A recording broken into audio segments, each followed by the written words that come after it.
Let's talk about making your offer.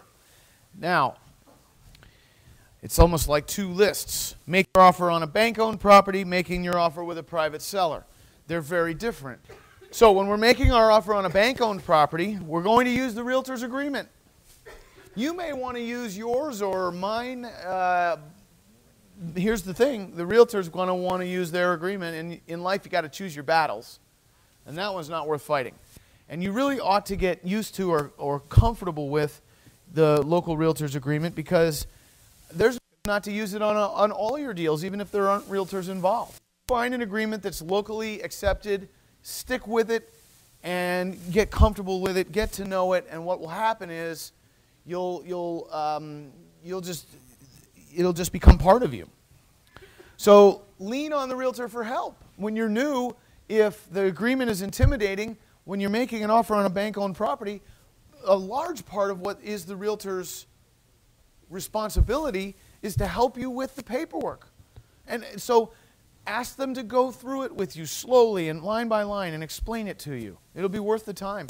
And I think your realtor will appreciate the opportunity to help you out.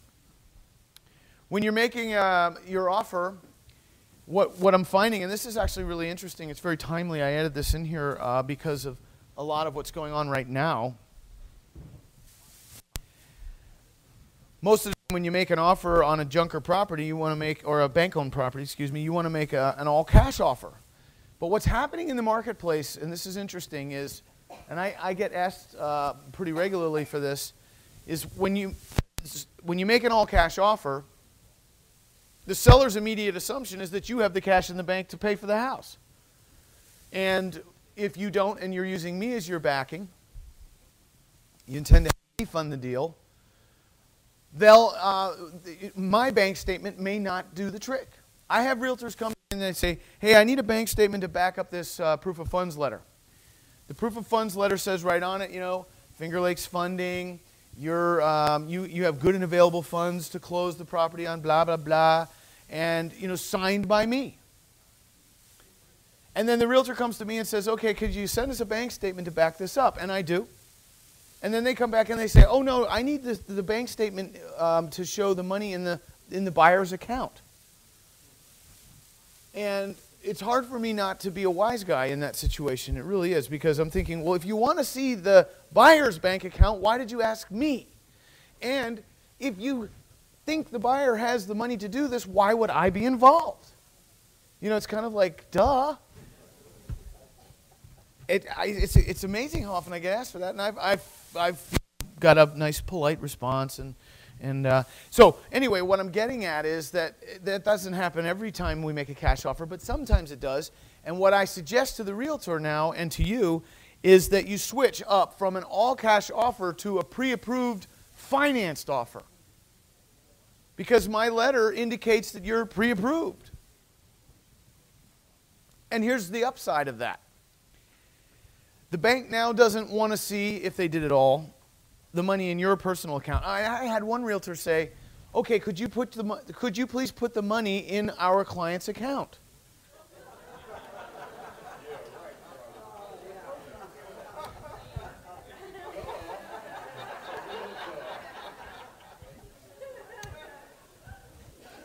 Really?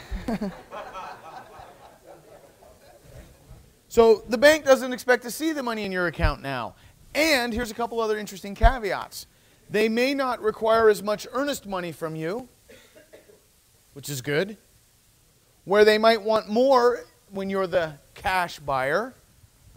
And they may give you longer to close than they would if you were a cash buyer. I'll give you a perfect example. FHA. If you make an offer on FHA or HUD foreclosure, if you're paying cash, they expect a larger earnest money deposit and you to close in 30 days. If you're bringing financing to the table, even if it's an uninsurable deal, they understand there's lenders out there that are not banks that do lending on, stuff like this. They'll give you 45 days to close, and they require much less of an earnest money deposit. So how do you make an offer that's pre-approved financed? Simple. the mortgage contingency, and there's one in every agreement, that mortgage contingency, if you put a big fat X right through it, cross it out, you're telling the bank that and then you can even write pre-approved. You're telling the bank that you're not going to ask for your earnest money back if for some reason you don't close. So that's really what the bank wants to see, is they want to see that you are committed to the deal and that you are going to close. With a cash offer, the way they know you're going to do that is that you're waiving the mortgage contingency there as well, typically with a cash offer, but they might expect to see the money in your account. So that pre-approved financed offer might be a good solution for you if you're looking to put up less earnest money, have more time to close, and the seller may perhaps better understand what you're doing. 30 days is kind of the magic number when it comes to time till close, although some lenders will give you more. They'll give you more without you even asking. But if you ask for 60 days or 45 days, they may turn you down. And by the way, on contingency, here's something interesting. This is pretty new information. Almost all bank sellers are now putting, whether you want it or not, they're putting a 7 or 10-day inspection period into the deal so that you have time to the house, whether you ask for it or not. And so a cool strategy that's working out there is you strike the inspection contingency, and what's happening is the bank comes back with a 7 or 10-day inspection whether you ask for it or not. So a lot of people say, well, I need a contingency that gives me an out in case I don't buy.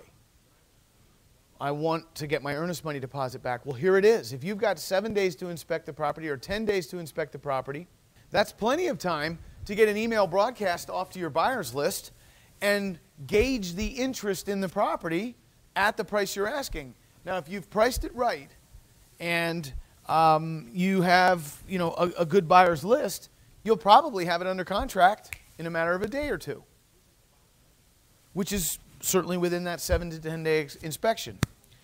When that happens, you know you're good to go. If you send a broadcast out to your buyers and you hear crickets, you might want to reevaluate your asking price. Did we somehow overestimate the ARV? Did we, there's something going on here. You're probably asking too much. And now you've got that 7 to 10 day inspection period to say, I'm out, if you choose. One thing I'll tell you, though, is you don't want to get a reputation for making offers and then not closing. That's not good. But when you're new, at least it's comforting to know with a 7 to 10 day inspection period, you've got an out. Get it out to your buyer's list immediately and gauge their response. What will happen is you start making offers, and they're getting accepted. You're floating the deals out to your buyer's list. You're going to get a really, really good feel for what's going on in your world. The only way you're going to get this going is to actually do it. You've got to start making offers, and when one gets accepted, you should get a 7 or 10 day inspection period. And if you're not comfortable waiving that, go ahead and ask for it. They're probably going to force it on you anyway. And the process begins when the doing begins, and you get good only after the doing begins. Other contingencies that will annoy a bank, subject to financing, subject to your ability to get financing, that will upset the bank. They probably will not accept your offer, especially if it's a junker. Subject to inspection. A lot of you guys, I get this question all the time, should we have the house inspected before we make our offer? You can, but if all you're doing is wholesaling it, your buyer may want an inspection. Then you might say, well, what if there's a problem with the slab or something and I don't know it? Well, your buyer's buying it as is. So there's not, when you sell a property as is and you've never lived in it and you can't even sign a seller disclosure other than with unknown, unknown, unknown, unknown, unknown, there's really no liability for you in terms of what might be wrong with the house. Your buyer is a professional. They understand they're buying as is. So I don't worry so much about it. You know what? If there's something wrong with this house that I didn't see and it causes the buyer to not want to buy, well, then I'll walk away from the deal. And if I've got 7 to 10 days to get the buyer over there and look at it, and we'll talk about how to do that, that's plenty of time. That's plenty of time.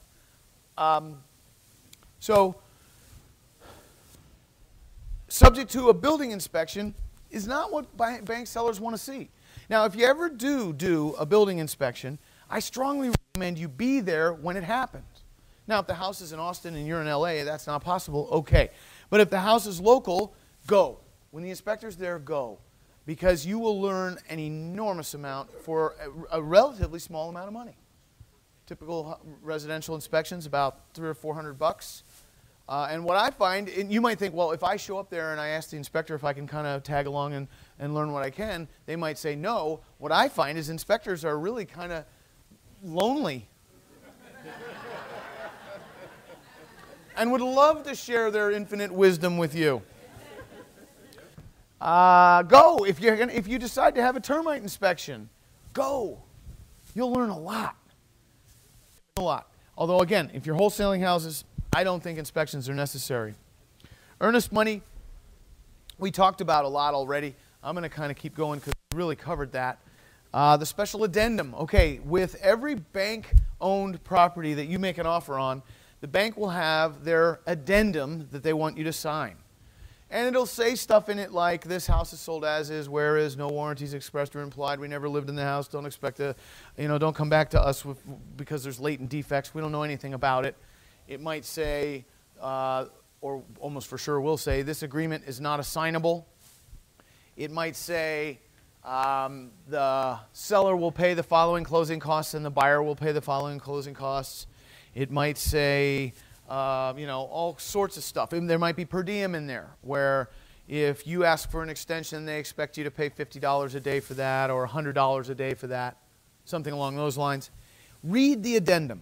Sometimes they're kind of long and boring, but it's a good idea to give it a read and just understand what you're looking at. And if you're not clear, ask the realtor. Get the realtor to explain it. Every bank-owned property you buy is going to have an addendum. Read it. Read it. And they're all a little different, but they're all very much alike as well. Will this deal be assignable? If we're making an offer on a bank-owned property, will we have the option or the ability to assign it to our buyer? Yes or no? No. Bank-owned properties are not assignable. They quit allowing assignments long time ago. Long time ago. Why?